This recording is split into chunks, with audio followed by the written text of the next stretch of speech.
What's up, Internet? We are here once again in Pokemon Crystal Land. Once again, there's no Pokemon Eevee this week. There probably won't be until January, I figure, because, well, it's December, and December's the worst. Right now, I am prepping for this year's Bomber Week. This time I'm going to be streaming it, where we're going to go through Bomberman Generations over the course of Bomberman Jetters, that one, not the one I played last year, over the course of the next week. I'm not looking terribly forward to that, simply by virtue of the fact that I remember one of those games being really good and one being bad, and, well, the one that I thought was good was terrible. But yeah, it's December, I've got a bunch of year-end stuff, so unfortunately I have to cut Eevee probably until January, but welcome once again to the place with invisible walls that are now very clearly marked. Should also be able to sneak past all these idiots. Probably. This one could be tricky. Go, go, go, go! Yeah, go, go, go, go. I believe one of these is actually a gym leader. I don't know which one, though. But we managed to sneak past all of them, so we are Metal Gear Pokemoning.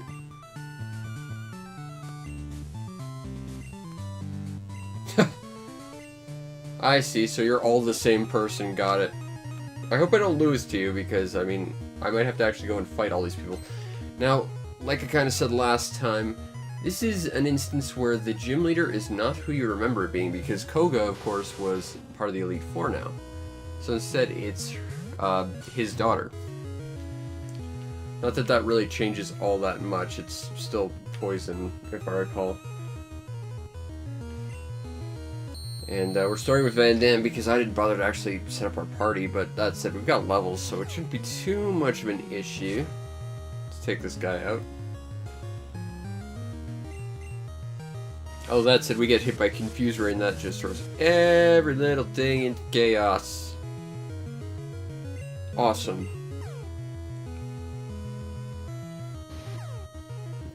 Maybe you'll get confused, and then it would be funny, but you're dead, so it doesn't even matter. Alright, so what do we got next? Venomoth. Well, I think we have a fire type to handle that. See, that's the problem though, it's like, we're very clearly not really leveling in any sort of equal balance anymore.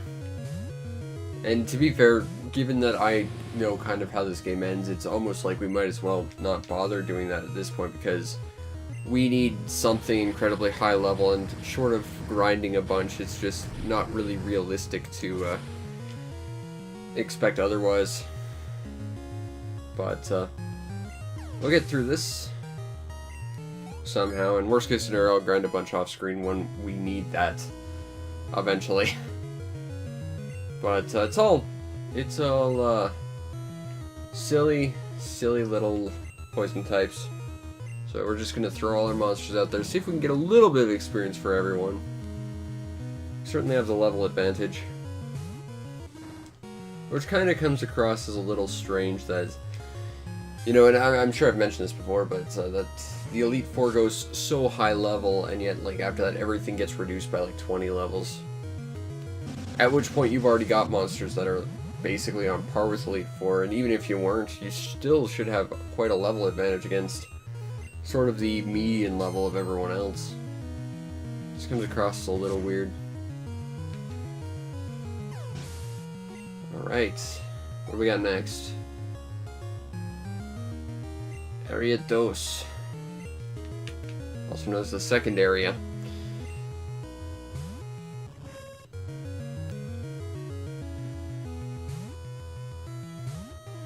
Just burn the Bugaboo and be done with it.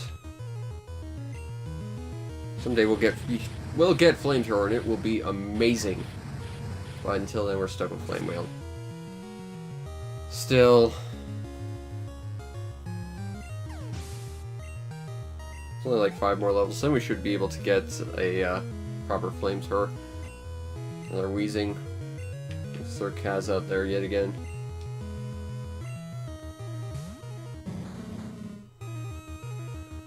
Alright. More Iron Tail. And then I think, because I don't really think we're in any risk of losing now, I think what we'll probably do is take the eastern exit, cover all the way back up to Lavender, and then go through the Diglett Cave, because I think the alternative is to try and get through Cinnabar from the ocean, and I don't think that works. Because I think the Ice Island gets, like, demolished or something, if I recall. Alright, there we go. We punched another girl in the face and stole yet another gym badge. That still needs either a space in its name or alternatively a dash. Plus we get Toxic. Now, see, we have a dilemma. Toxic is like the best attack, but we only get one use of it. And while I would love to give it to literally every monster, I don't know who we should give it to. Like, let's just go down the list real quick. We got Van Damme over here, who I guess I could give it some Toxic, but that doesn't seem like the best use. Jewel is mostly set up perfectly, I think, for what... Like, we could trade something for Zapcan and get, like, a more accurate attack, but... I think Luna's pretty much what we want her to be. I think what we'll give it to is DW, though. Just by virtue of the fact that he's got so much endurance, he could probably take a few beatings. And I think he can learn a recovery spell at some point that will basically allow him to tank any damage and outlive anything that gets poisoned.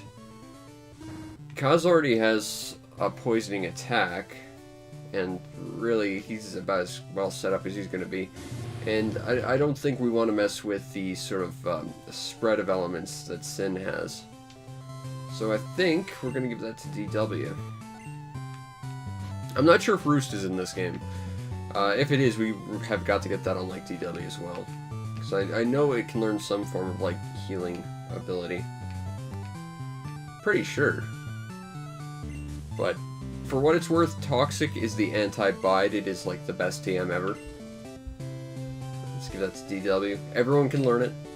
And it's a ridiculously powerful status element.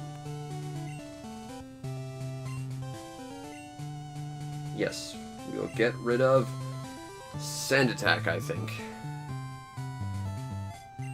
So I think at this point we don't really want to work with stall strats. We just want to take things out as fast as we possibly can. Their sprites changed. They used to have different sprites. Now they don't.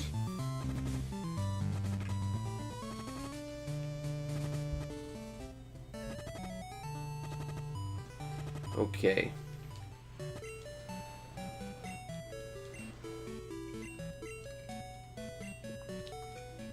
So I'm pretty sure we are done with this place. As most of the areas in Kanto are, you pretty much visit them once and you're done. So I guess we'll just head back this way, fight some trainers, see if we can get some experience, and then go to the Snorlax cave.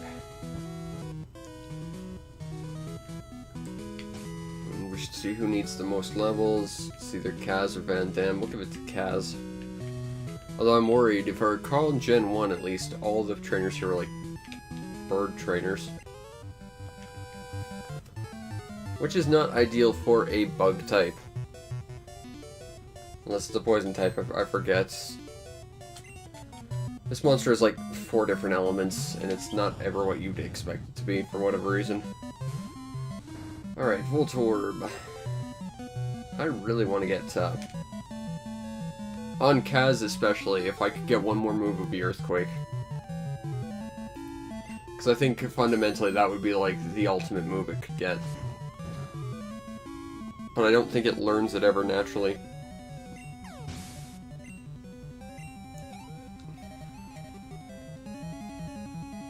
Alright, Magnemite. Magnemite might be a little trickier because it's both metal, steel, and electricity.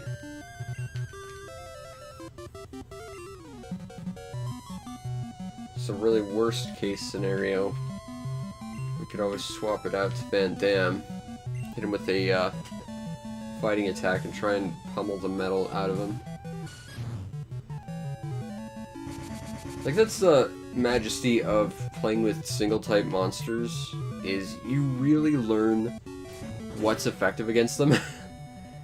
And I'm especially so with steel types, because I played the shit out of Pokemon Ruby, and one of my favorite monsters was a pure steel type Mawile.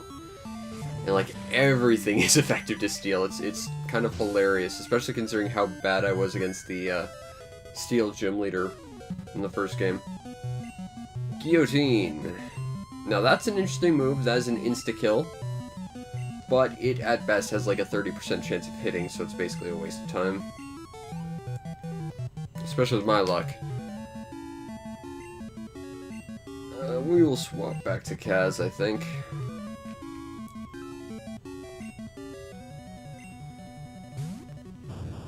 And there's Voltorb, who should be a steel type, I think, but isn't. It's just electricity, which still throws me off to this day. But it means we can use Iron Tail on him rather effectively.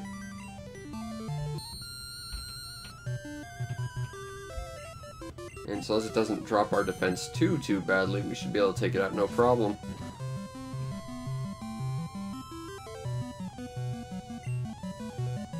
Although Sonic Boom is probably the one attack I'm worried about. But we've got Quick Attack. And if we attack quickly, it can't do much to us. What do you got next? Magneton. I think we'll swap back to Van Damme for this fight. Because unlike Voltorb, it is actually a steel type. Although I still feel like Voltorb should be.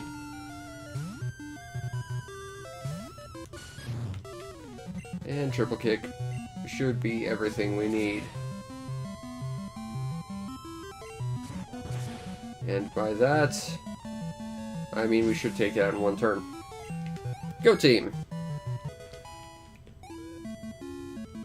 Alright. Take that, Kip.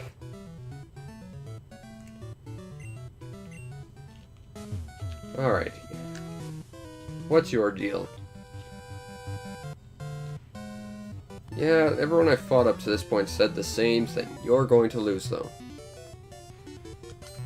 Yeah, Voltorb looks like a Pokeball. I would think that would, in turn, come across that it's some form of, like, steel type.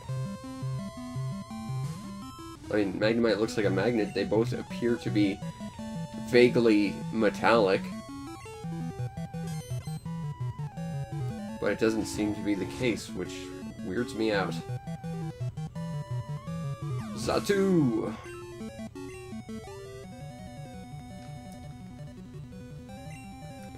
Oh, sure, just have all the best psychic types, why don't you?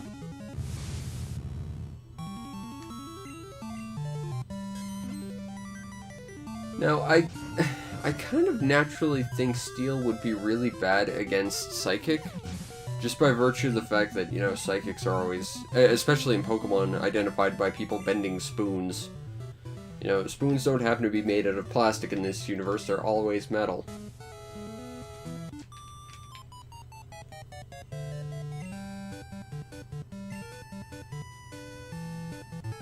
Well, I'd rather be playing my Game Boy, which is why I'm doing it! That's a new sprite. Also, that teacher looks like she has a whip. So I guess Pokemon hasn't quite entirely gotten rid of whips yet.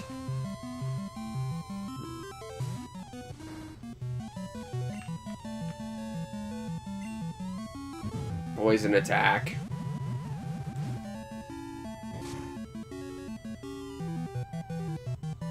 Nice work.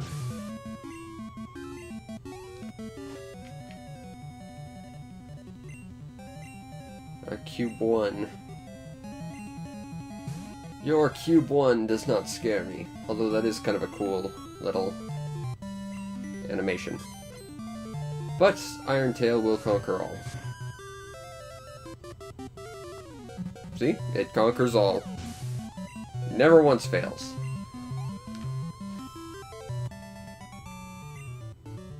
That looks like a whip or like a riding crop or something. Something a teacher should not have, especially in Pokemon.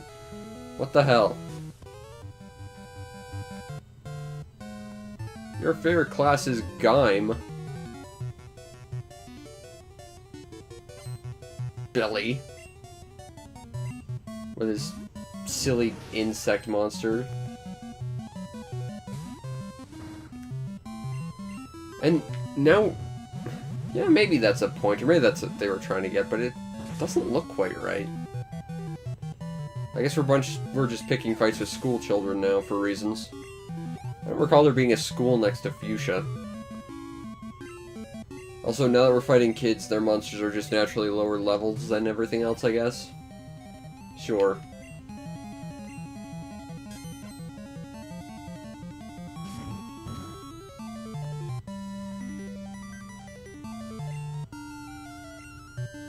Oh no, it's water gun! It's super effective, but it does nothing, because we've got so many levels!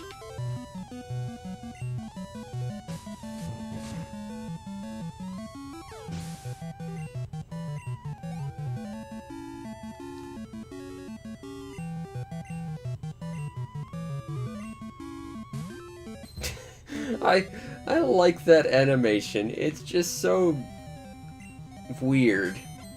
It's just a pile of Play-Doh.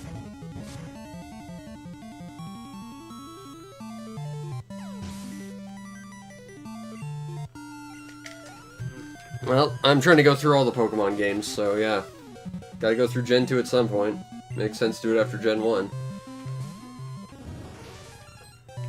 Alright, so we got another one of these. Let's Iron Tail this guy.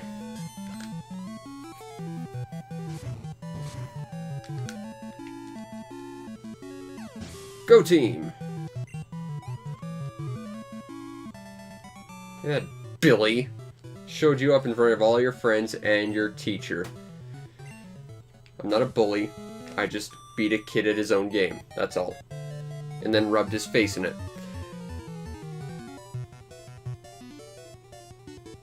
Again, it looks like she has like a whip or something. I mean, whips are not new to Pokemon. They were all over the place in the first gen, but still, it just looks weird. But yeah, you're probably right. It is probably supposed to be like a pointer or something. It just doesn't look quite right. Also, I just clobbered your little fairy thing with my steel-tailed flying scorpion of death. You lose, teacher. All you're teaching your students is failure.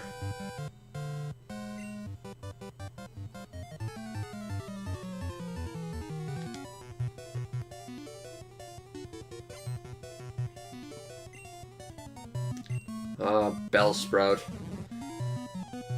Such a dumb monster. I always liked Oddish more. That said, both of their evolutions are pretty terrible looking. At least Oddish eventually got like Blossom though, which was kind of neat.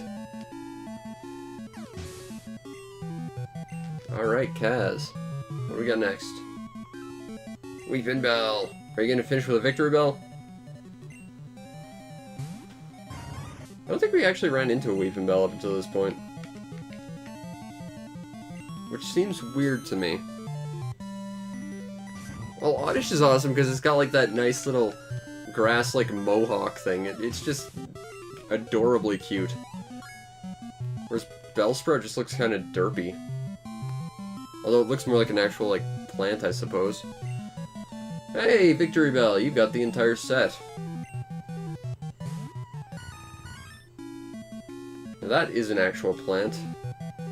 I've taken care of those before, pitcher plants. It's one of the many carnivorous plants, and they are a bitch to take care of, because they have a very set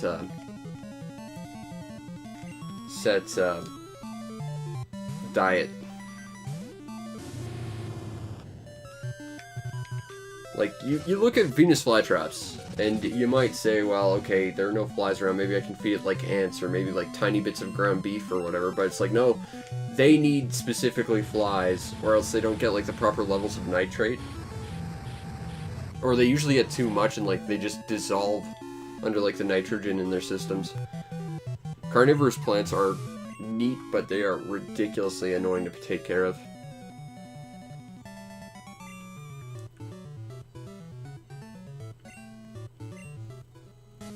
But he did a good job for a kid. I've not seen a kid actually take care of a Venus flytrap all that well. Get the Fly TM. Or whatever equivalent is in Pokemon Eevee, the little, like, balloon seed or whatever. Then you can fly with your Pokemon, no problems.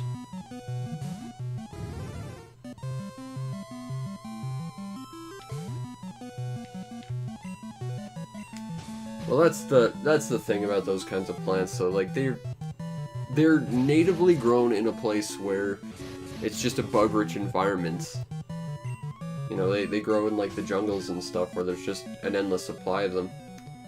But in a place where bugs are a little bit less often just in the air and everything, it's harder to take care of them. The nice thing is, you can have them in your house and they're basically pest control that you don't have to worry too much about, but on the other hand, you have to worry a lot just because taking care of them's a pain. Come on, wake up. Wake up, you silly flying scorpion of death. And then you miss. Ugh. Come on, Kaz.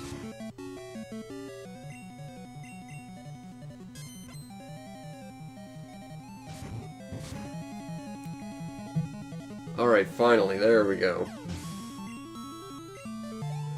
Should not have problems with monsters half my level. Another Fearow? Okay.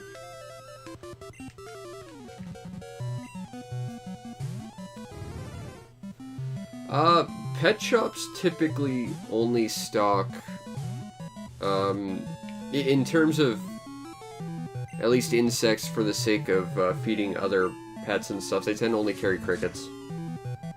And I know that because the place I worked at before it shut down had a pet store section.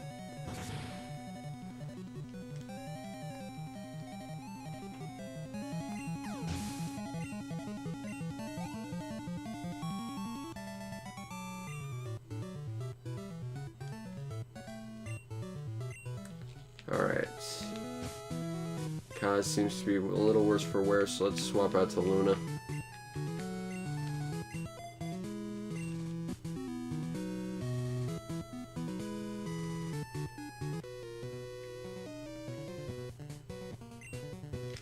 Did you have a hard time?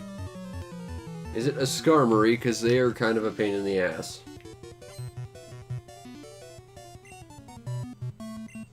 I can see Bulbasaur being a problem. It's kind of a rare one.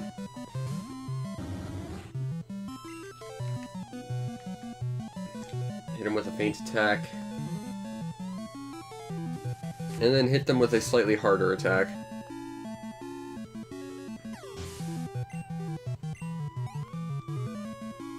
Take that, you silly vegetable. Ah, Charmander, that thing's a flamethrower and a dinosaur, and is clearly the best starter ever.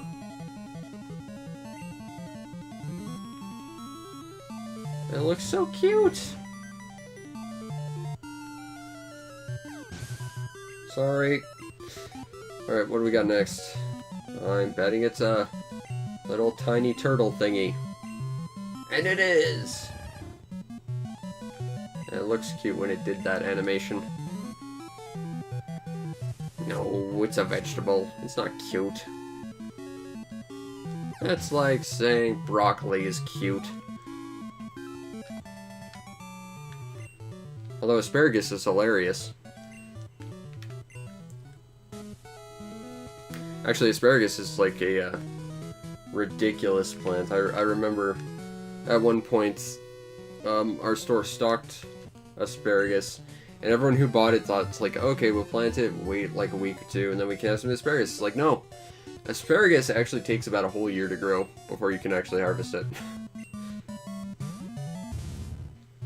It's a huge commitment.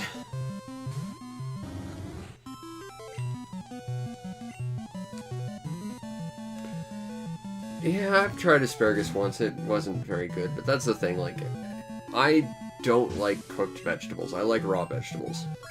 And when I had asparagus, it was cooked. In fact, I'm pretty sure asparagus is one of those things you have to eat cooked because it has like a certain toxicity to it if it's raw. I think. Although I might be thinking of something else. At least Psychic on you. Because Psychic is a good move.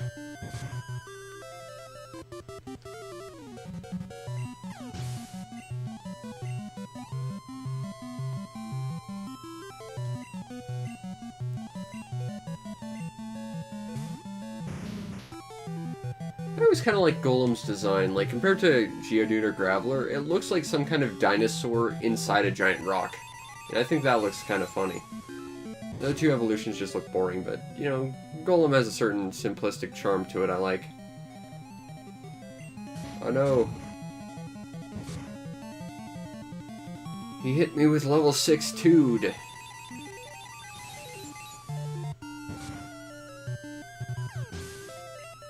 He was 290s for us. Graveler. It just looks like a rock. That's boring.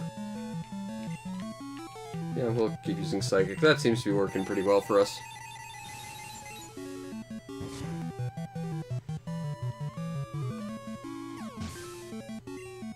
Go team!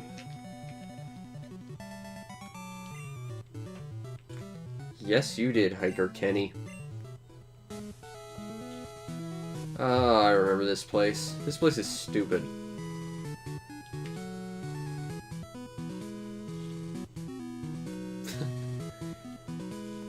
Yes, hashtag Team Luna indeed.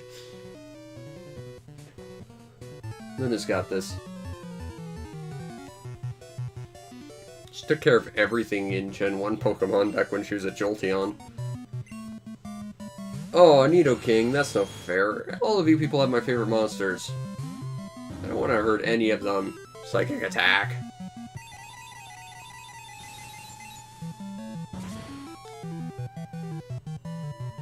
And down you go. How did Psychic work extra well against that? That's a ground type, isn't it? That was confusing. Because I know Nidoking is not a fighting type. And it shouldn't be, like, super crazy effective against him, I wouldn't think.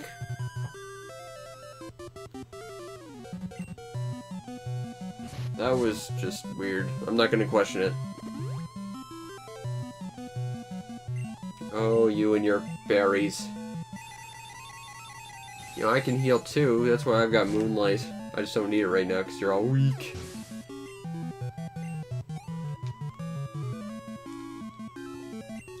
Ooh. I will swap to something else.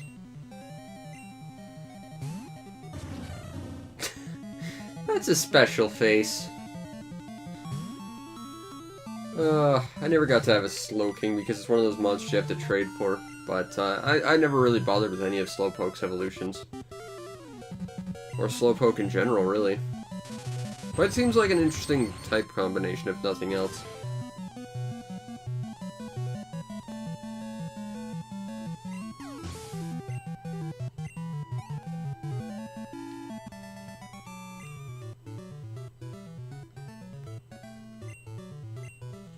It's because all his monsters were royal, or something. There's some theme to that character. Oh, good. A double battle. That's not going to be a double battle because that's not a thing yet. Nihihi. Oh god, he's gonna use nothing but Pikachus. Oh god, this guy's like the worst person. Rabid Pokemon fan, the character. I have a team of Pikachus.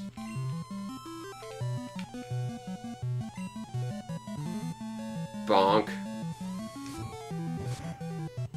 Everyone knows Eevee's better. Even when it can't evolve. See, if I had something with Earthquake right now, just out of spite for these stupid things, I would just waste all my Earthquakes on them.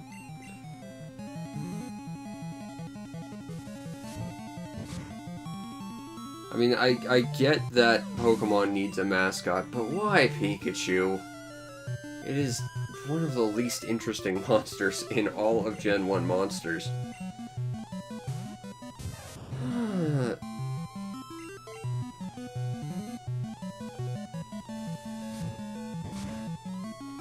Like, Eevee would be a greater, like, mascot for the entire generation, or for the entire series, because every generation it gets new forms and stuff. Heck, in a way, you could have built the entire series around, you know, everyone starting with the exact same starter, but over the generations you get more and more options and stuff. That would have been a really cool idea. And the one time they actually let you start with Eevee, you can't evolve it. Weird choices, world. Weird choices.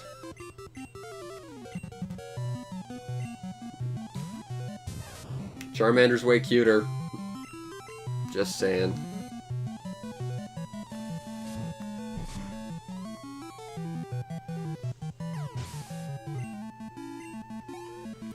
In fact, it's kind of weird how every generation seems to have, like, a new mechanic existing just to keep Pikachu relevant.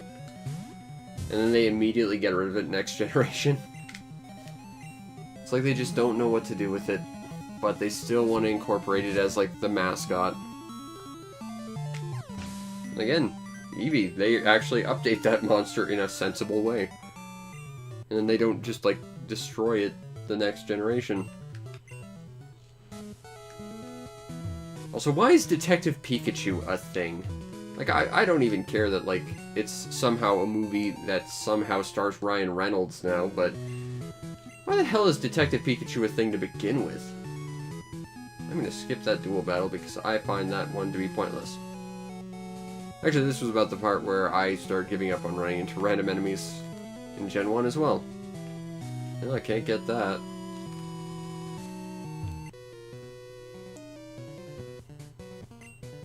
Me, I'm the most important in everyone's everyday lives.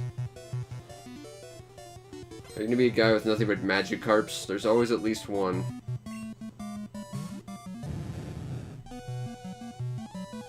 I think the game of it ruined everything. I mean, why is that a thing to begin with?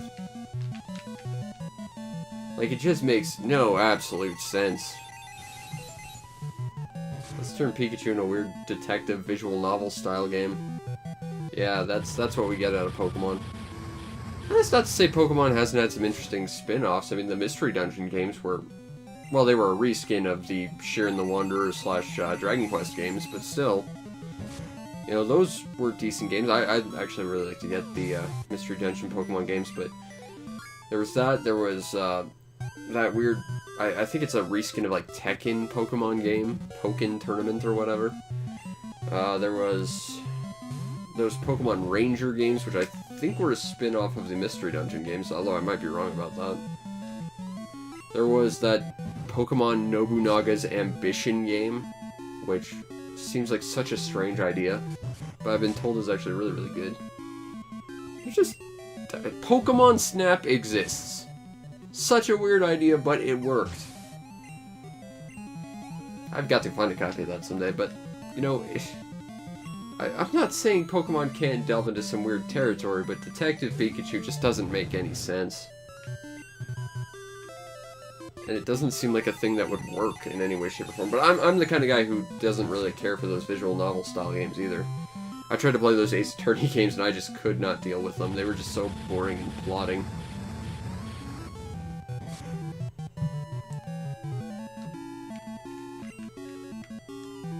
Moonlight!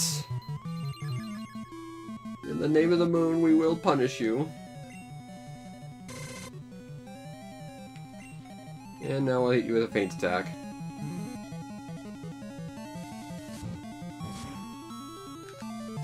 And down you go. And I should really swap out to a new monster. Barney. The answer's coming up next week. Hey, he's predicting that I'm gonna have a video next week. He's right, too. And every day this week. Oh god, December's the worst. Like, I love it, but man... I'm gonna make a video every single day on top of everything else I have to do on an average everyday basis is kind of tough. Yes. It's a super rod that we will never, ever need. Yes, it's Sailor Moon line. I remember that from Sailor Moon back when I watched it when I was like 4. That, and there was like a weird moment where they censored a lesbian couple into being cousins for some reason.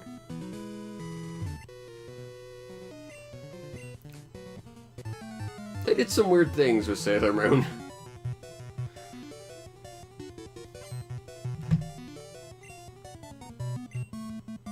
Oh god, it's the guy with nothing but magic carps. Was that why it was cancelled? I know they aired a bunch of episodes where they censored them into being cousins, but I didn't even realize that it was really cancelled. I just thought it went through its natural run. I have no idea how long Sailor Moon went for. I remember hearing that there was like this weird live-action Sailor Moon, where the cat was like this weird, super, super shitty, like, sock puppet. I want to say that was a series called Pretty Soldier Sailor Moon or something. It was just the most bizarre looking thing ever. I haven't thought about Sailor Moon in years. But Sailor Moon was one of those things that, you know, I just watched because it was on. It's like, I don't have friends, I can't go outside because I'm allergic to everything. Screw it, I'm just gonna watch Sailor Moon because nothing else is on. And then after Sailor Moon, I want to say it was either the Fuzz Paws or PJ Katie's Farm. Which makes me feel very, very old that I remember those.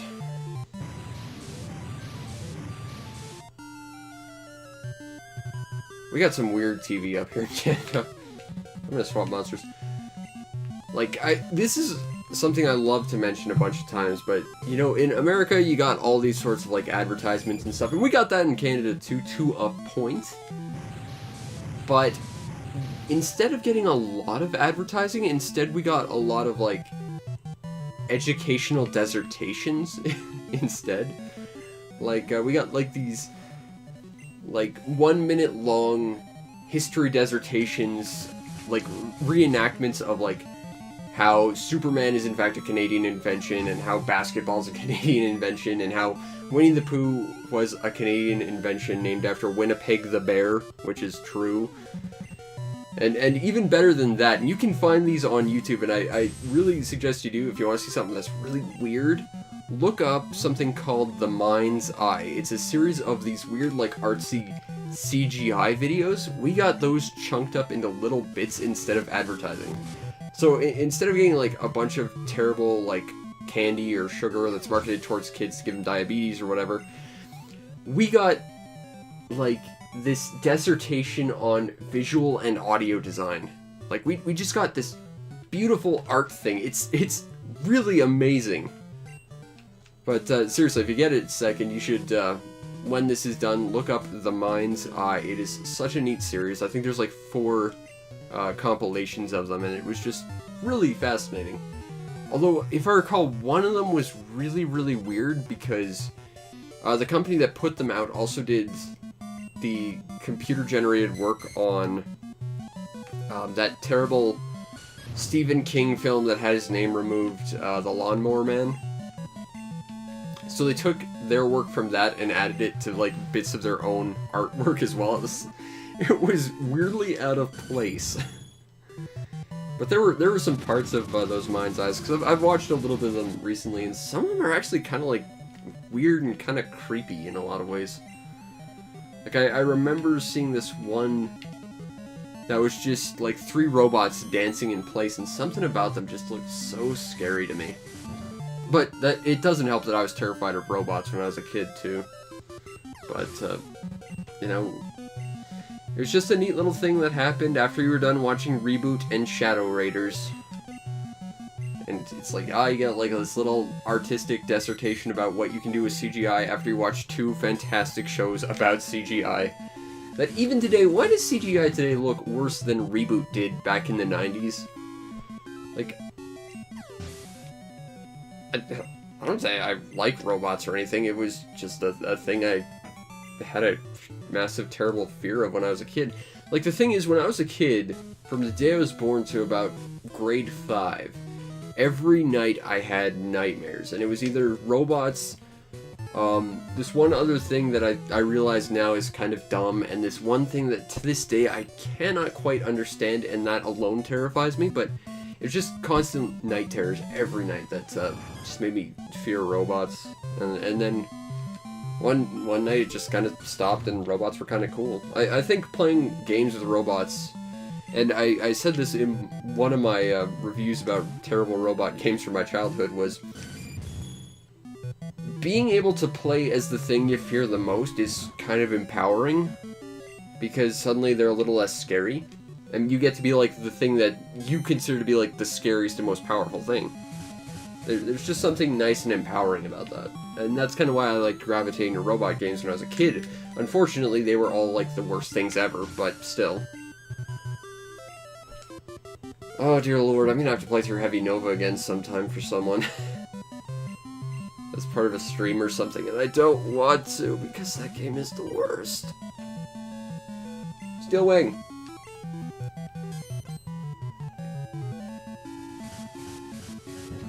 But even so, like, it wasn't all robots or anything that was really something I hated when I was a kid. Like, I loved mechs.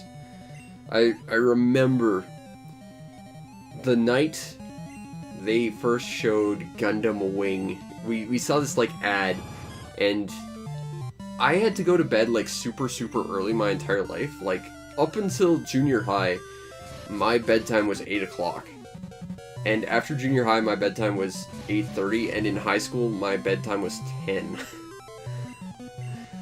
But, you know, for Gundam Wing, and I was probably like 6 or 7 when Gundam Wing came out to North America, I snuck out of bed, and I kept the TV volume super low, and I just watched, and I saw the Wing Gundam, and to this day, that is like the most beautiful machine design I've ever seen.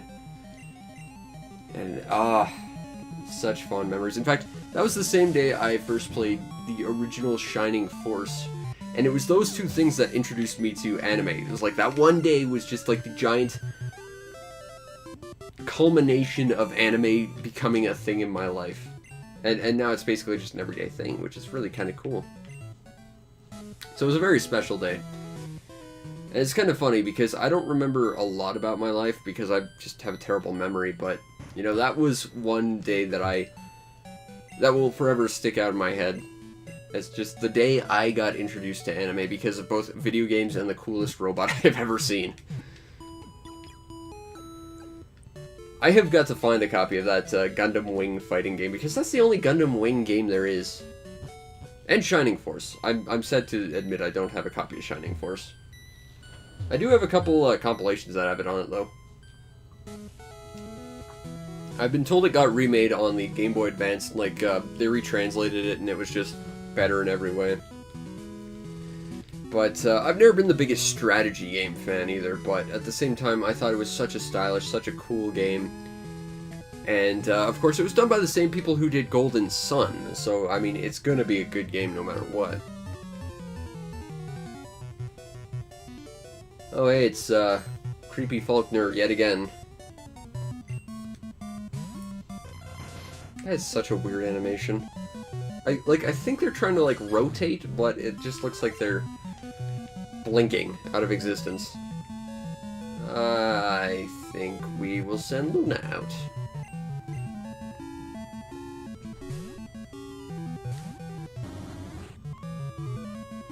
Haha, I'm a dark type. I fear not your psychic attacks.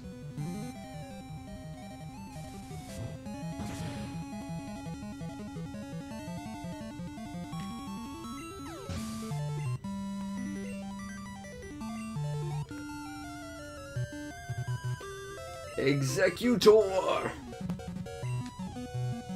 And someday it would be this weird, very tall looking palm tree that I think is supposed to be part dragon for some reason.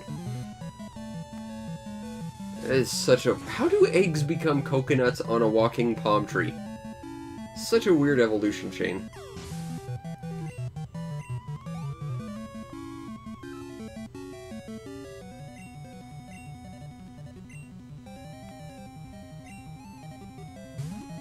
Used your best monster second. All the gym leaders do that too, and I never understood why they don't save their best monster for last. Or start with it. Having it sit in the middle just doesn't make a lot of strategic sense.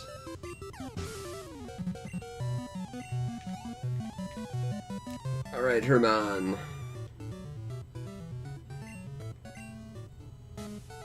But, there's probably drowsy in these grass. No cheating in Pokemon. I think that's not true. Have you ever seen Gen 1? There's all sorts of cheating in there. Brock cheats like shit. As does every rival ever. I'll just use the monster who's strong against yours. That's absolutely cheating. Oh, what's that? You want Eevee in Pokemon Yellow? Well, nope. What's his name's gonna steal your Pokemon? That seems like cheating. There's lots of cheating in Pokemon, you very naive child. In fact, one might argue it's not even true Pokemon without cheating. That's how Team Rocket operates, and I mean, they're part of every Pokemon game, basically. Or some facsimile thereof.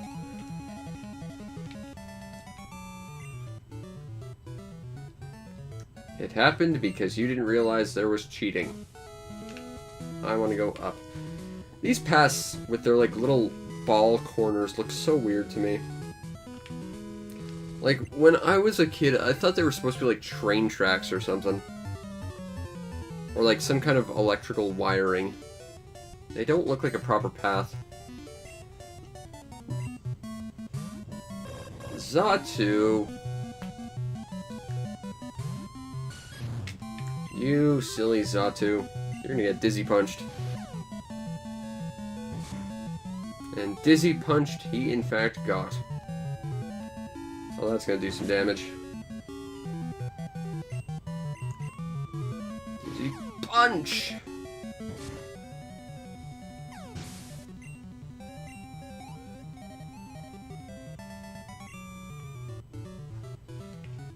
No, you could not cosplaying Falconer, and I'm still not interested, you weird, creepy stalker. It's this guy. We do have, Pokeballs, right? We got a few Pokeballs. Alright, let's go. So, we don't have a Pokeflute this time. Oh, we have the Pokeflute radio. And then he rolls over and eats your Pokegear, and you'll never get another one. Game over! Welcome to Pokemon, brought to you by Sierra, where walking 4 steps in the wrong direction gets you killed. Ah, finally a monster that's actually sensibly leveled. Now, if I recall, Snorlax is a tough fight in this game because he's equipped with leftovers, which means every single turn he's going to be healing a little bit. Let's try triple kick and see what kind of damage we do. Yeah, that's super effective, and we have levels on him. Oh, and he's got rollout. Awesome. Yeah, welcome to Pokemon fighting monsters that are way stronger than you. I think he also has rest, which is a little bit mean. I remember Snorlax being a really tough fight. I feel like now would be the time to Ultra Ball him. Because I could try and Dizzy Punch him, but if I confuse him...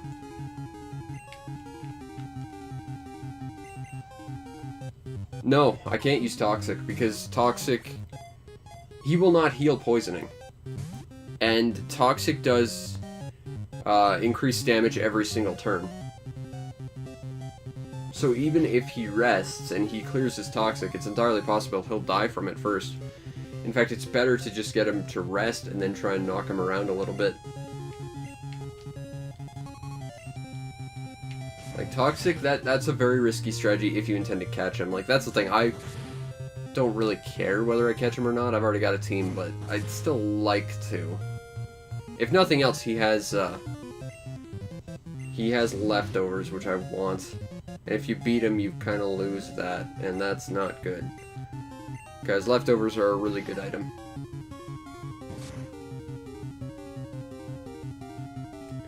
Okay, now would be the time for an Ultra Ball, I think.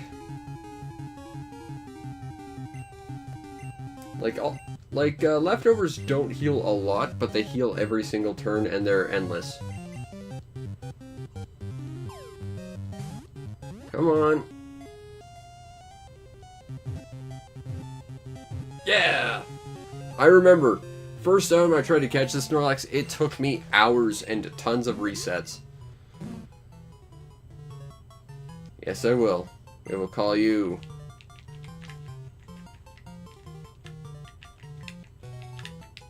Snoozy? Do we have a space? Yes, we do. You are Snoozy Jr. After our old pal Snoozy the Snorlax.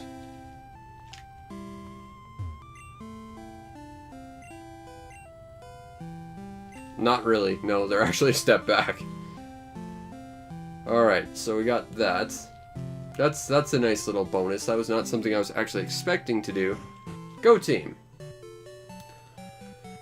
I don't think there's any way for me to just take items off of monsters in the PC, is there? No. So we'll take Snoozy Jr. That was one thing I never liked about Pokemon. Like, it took up until, like, Generation 5 or something to realize that maybe we want to deposit and, like, move monsters around, withdraw individually. And, like, they just made the move Pokemon, like, its own separate thing.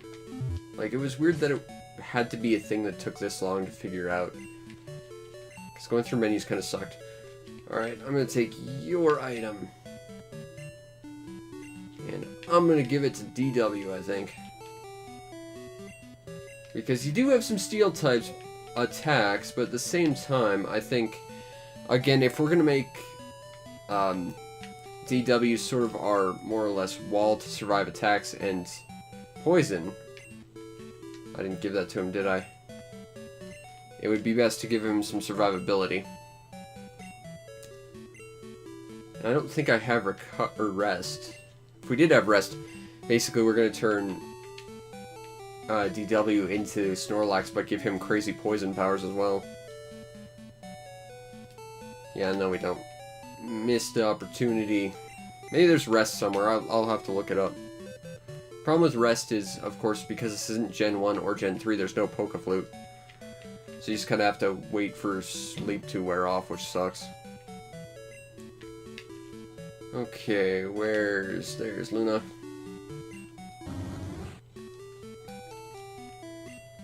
Alright, so we got a nice little upgrade to our monster. We got some levels. DW needs to take the lead, I think. Especially if we're going underground, where there's going to be lots of ground types, the flying type is probably useful. That said, also steel type, which is weak to ground damage, so I'm not sure. That said, I think we've got most of the badges at this point. I think we have to get Brock's, the Cinnabar one, and the one from Viridian, and that's it. Because I'm pretty sure we got Misty's. That's the only one I'm not sure about, but I'm pretty sure. Hey, Dugtrio. I remember in Gen 1 that was a 1% chance of encounter. I'm not sure if that's the same in this game. We don't need to bother. Do do do do do do. I hate this song. I did it in Gen 1. This one it's a little better. I know in Let's Go they made it a tolerable song. Starting to think this isn't a 1% encounter. Alright, DW. Use your immense power to run away!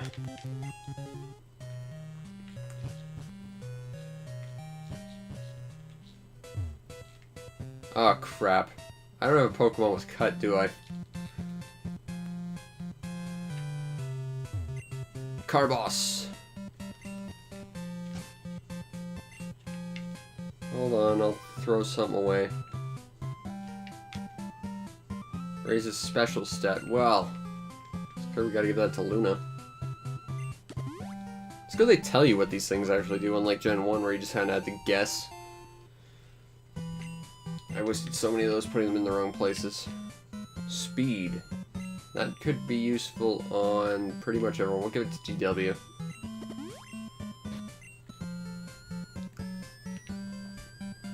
I need cut, don't I?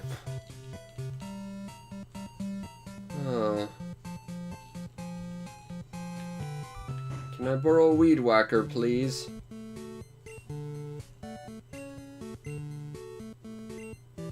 Hey, a nougat.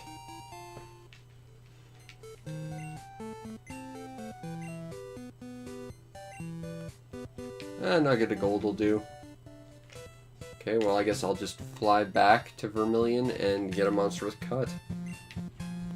It's not like that's dumb or finicky at all.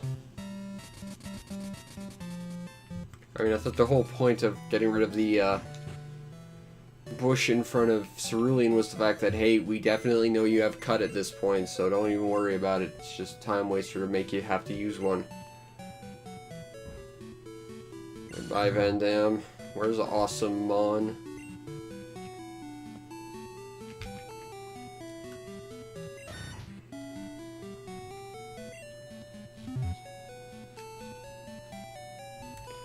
Alright, let's try this again. Bicycle! Because that's a thing I remembered we had.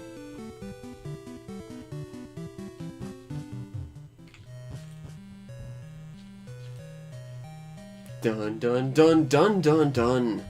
Dun dun dun. Dun. As the music would like to proclaim. I kind of like that they tried to take the Viridian Force to make it a more upbeat song. Oh god, there's someone I have to fight. I have done that, actually. I've walked out in some really tall grass in shorts, and like my legs were just covered in cuts and were just drenched in blood. It was so freaky.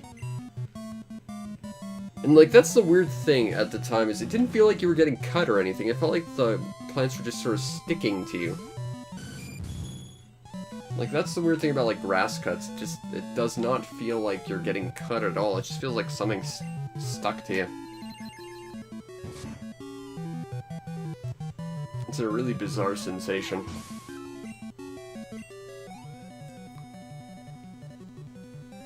Bug catcher Id. With his Bedrill. I fear not your Bedrill.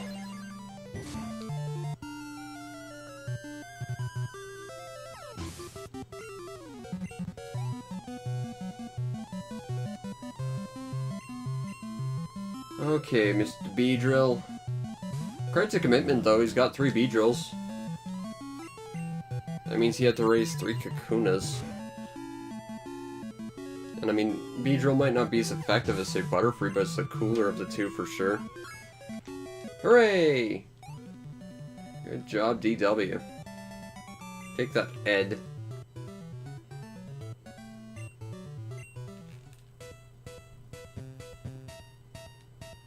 And we made it back to Pewter. But did you know that the Pewter was in fact a video game console? It was a type of computer. And now you know. What you do with that information after this point is up to you. Alright, there's Van Dam. Anyway, we have made it back to Pewter.